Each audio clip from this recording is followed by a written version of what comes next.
Rodrigo, seja bem-vindo mais uma vez à nossa tribuna, falando sobre um assunto muito importante, segurança nos condomínios.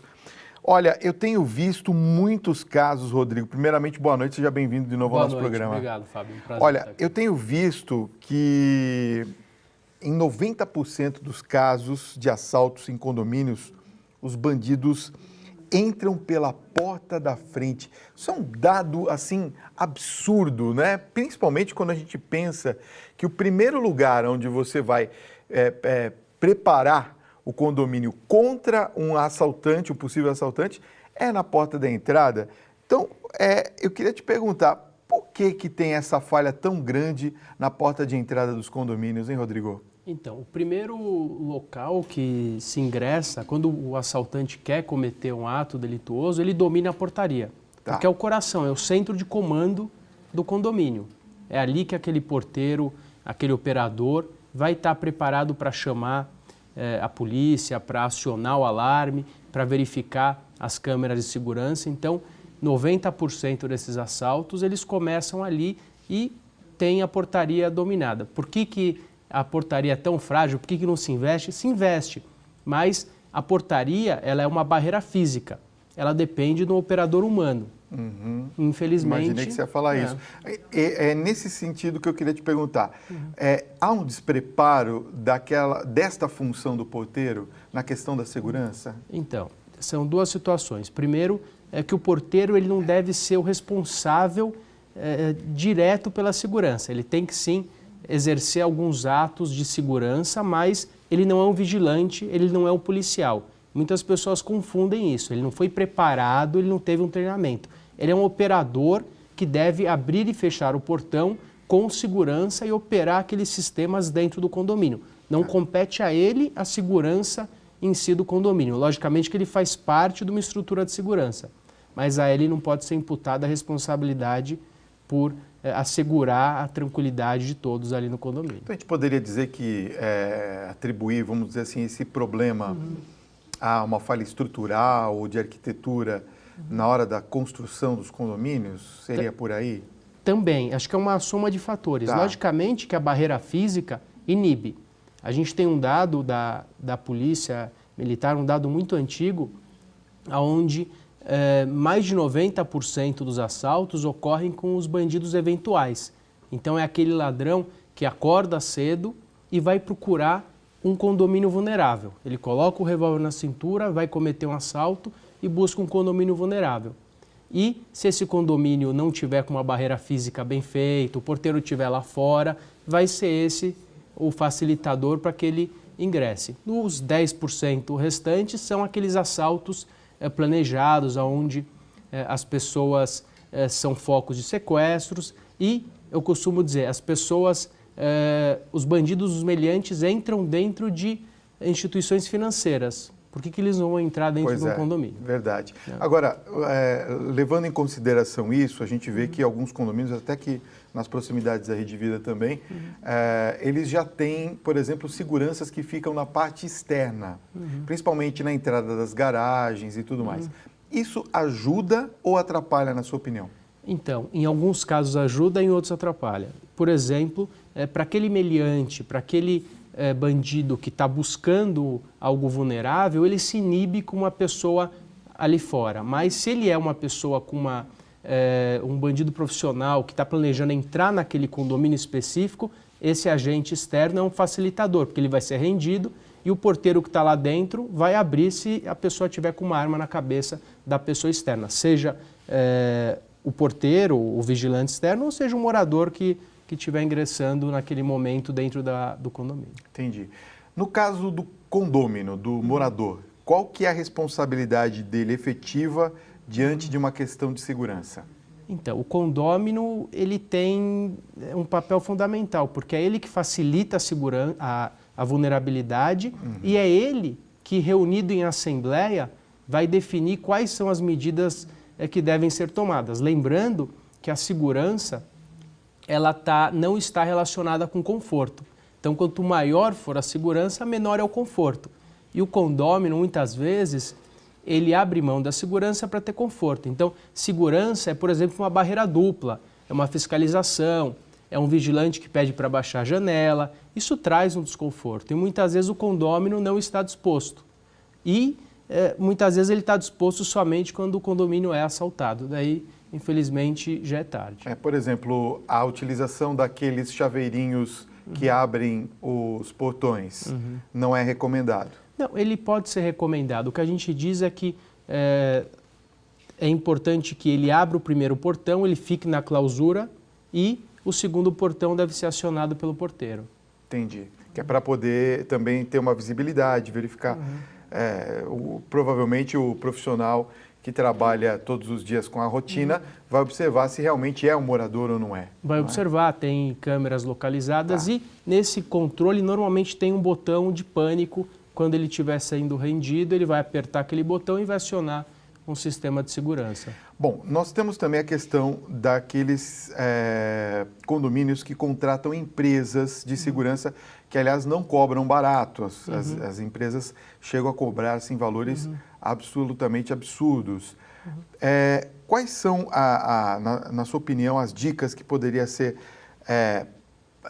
informados aos síndicos, àqueles condôminos que estão nos acompanhando agora, para que na Assembleia pudessem escolher boas empresas e que não sejam facilitadoras de informações? Que às vezes, por exemplo, empresas que passam informações ou não têm uma certa segurança das imagens que são geradas lá dentro. Não só das imagens, Fábio, como a rotatividade. Quanto mais gente passar por um posto, você tem mais chances de terem pessoas mal intencionadas que levam informações. Então, a rotatividade também aumenta o risco do condomínio ser foco de uma ação. Tá. A empresa deve ser selecionada dentro do mercado, com aferição de idoneidade daqueles funcionários que vão trabalhar, sejam eles orgânicos ou terceirizados, isso também é importante. Exigir da empresa treinamento, não comprar apenas aquilo que está sendo visto. Ninguém vai vender a sua empresa dizendo eu tenho uma falha aqui, nem sempre o meu funcionário é bom. Então, você tem que trabalhar na verificação, buscar em outros prédios, mas lembrando que só a figura do funcionário, ela logicamente que é essencial, mas ele é um dos requisitos. Você tem as barreiras físicas, você tem o sistema de segurança, você tem a participação de condôminos e isso tudo junto faz com que o condomínio se torne um ambiente mais seguro. A empresa tem responsabilidade sobre a segurança do condomínio? Então, funciona assim. Se você estiver contratando porteiro, você não transfere uma responsabilidade pela segurança. Se o condomínio contratar vigilantes, o condomínio assumiu a responsabilidade pela vigilância e, nesse caso, se ocorrer uma falha especificamente da segurança, a empresa vai responder e, eventualmente, pelo fato do condomínio ter assumido a segurança, o condomínio pode assumir a responsabilidade por ter que arcar com o dano. Com o prejuízo. Lembrando que a responsabilidade da segurança pública é do Estado, não pode ser transferida para o síndico do prédio e nem para o funcionário de portaria ou vigilante. É a mesma coisa que a pessoa é roubada dentro de um banco, responsabilizar a empresa de segurança. Ela só vai ser responsabilizada se houver uma falha comprovada, uma participação daquele funcionário na ação delituosa. Você sabe que eu fui visitar o meu cunhado e conversando com ele, ele me contou uma história do condomínio vizinho que eu fiquei impressionado. O muro é relativamente alto do condomínio porque o térreo é elevado. Mas os bandidos pularam o muro do condomínio num espaço onde não há câmeras de segurança e, a partir daí, eles sabiam que, no caso, os carros são aquelas vagas conjugadas, então o condomínio é obrigado a deixar a chave do carro no local. Ele abriu o carro, primeiro ele roubou todos os carros que ele podia, depois ele abriu um dos veículos, entrou e saiu. E foi embora. Com o carro, foi embora com todos os pertences. Nesse caso, por exemplo, a segurança, se for responsabilidade do condomínio, o condomínio é que arca com as consequências e os prejuízos? Então, se a responsabilidade da segurança for do condomínio, sim. Se ocorrer um furto dentro de um condomínio, como no caso, se a pessoa levou um rádio, levou uma bolsa dentro do carro, o prédio não é responsável. Ele Não é responsável. Não é responsável. Olha só, não sabia disso, hein? Se a segurança for terceirizada, se o estacionamento tiver uma operação terceirizada, sim. daí tiver, a por exemplo, um responsabilidade, manobrista. Daí sim ele responde. Responsabilidade. Ok.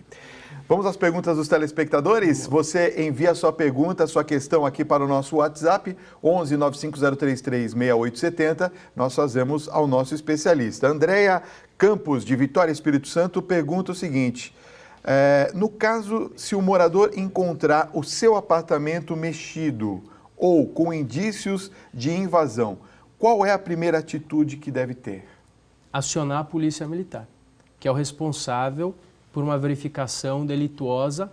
Lembrando que o síndico... Não é para ligar para o síndico. Não é para ligar para o síndico. Tá. Nem para avisar a portaria. Logicamente que você avisa o condomínio, por quê? Porque o condomínio tem câmeras, ele vai ajudar. Sim. Podem ter sido roubadas outras unidades, mas o telespectador precisa lembrar que a responsabilidade pelo furto ou pelo roubo de uma unidade não é do condomínio. Cabe ao condomínio zelar pelas áreas comuns e cada condômino realizar o seguro e trancar sua porta dentro da casa para dentro. Ou seja, é como se fosse um assalto normal a uma residência. Perfeito. Né? O normal não quer dizer que seja o comum, vamos dizer assim, não é normal. É triste, mas né? Mas é a realidade. A Fernanda de Souza, de São Paulo, pergunta como saber de quem foi a culpa por um assalto no espaço do condomínio? Então, lembrando, o condomínio não é responsável pela segurança, mesmo no espaço comum. Não existe uma relação de consumo entre um condômino e o condomínio.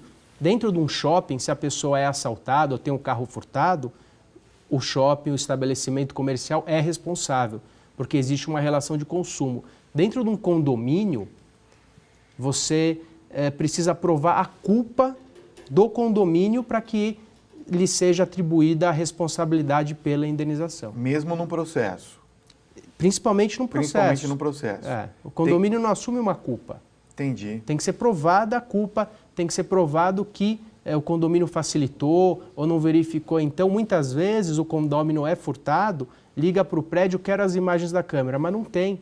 E, muitas vezes, se o condomínio estabelecer uma filmagem para trazer segurança, ele pode ser responsabilizado porque ele assumiu a vigilância daquelas áreas para evitar, eventualmente, alguns furtos. Entendi. Às vezes até a pessoa facilita, fala assim, eu tenho um parente, vem entrar com o carro. E isso vai também causando uma série de dificuldades. Vai, com certeza. Com relação a isso. É muito complexo. Rodrigo, obrigado pela sua presença. Muito bom o nosso papo nessa noite. Você tenha também uma excelente Páscoa, viu? Você e toda a sua família, tá bom? Obrigado mesmo, Fábio. Obrigado por prazer. ter vindo, Eu viu? que agradeço.